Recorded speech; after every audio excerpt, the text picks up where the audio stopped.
Hello everyone, welcome to this multimedia presentation. My name is Camila, and I would like to take this opportunity to talk about an important educational issue in Australia: educational inequalities. Inequality is one of the biggest ethical issues facing the education system. There is a significant difference in educational attainment between metropolitan and remote areas.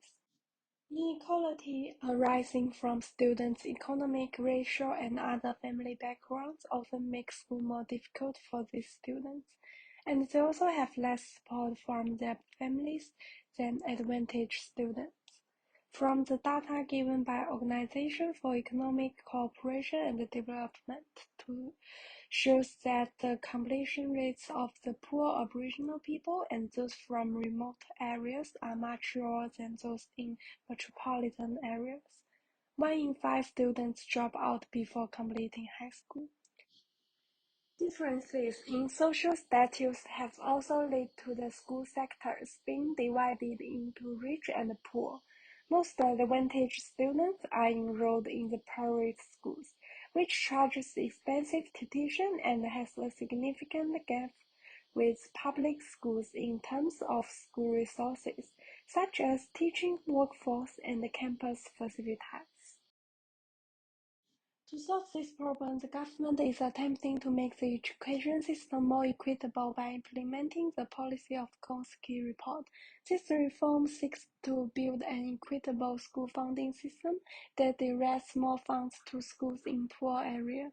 However, according to the Parliament of Australia, the government's needs-based benchmark for public schools was only in place for the first 4 years. From 2017 onward, the criteria for giving funding changed, with funding being indexed to CPI plus enrollment growth. Funding provided to public schools has fallen sharply, while a significant amount of money is being used to support private schools. However, the public schools are already overfunded. The government funding has done little to improve education standards, with more money being spent on building more luxurious facilities, even though some public schools don't even have the infrastructure in place yet. In addition, despite the large amount of funding available, private school fees continued to rise, resulting in disadvantaged students being turned away. In Sentence and Dance article, they argued that funding for private schools encourages advantaged students to leave the public education sector and promotes the privatization of the education system. However, disadvantaged students are still forced to stay in public schools with few resources. Educational inequalities are exacerbated. It is an ethical issue that the government has not fulfilled the promise made to public schools. The dramatic reduction in government funding has left public schools and students without adequate funding, increasing educational disadvantage. There is a strong link between achievement and educational disadvantage, especially among students of low socioeconomic status and indigenous backgrounds. The quality of education for those disadvantaged students who need the most additional support declines over time, which means that some potential talents may not be able to reach their potential to contribute the country. Therefore, I believe the government should reduce funding for private schools and fulfill the promise in the Gonski report of spending more money on public schools.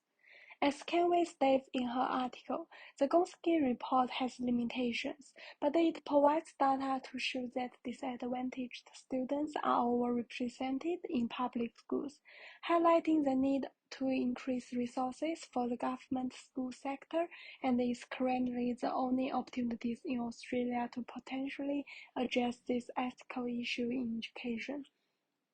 I agree with her point that the problem of uneven allocation of education resources can only be improved if there is sufficient funding supplied to public schools.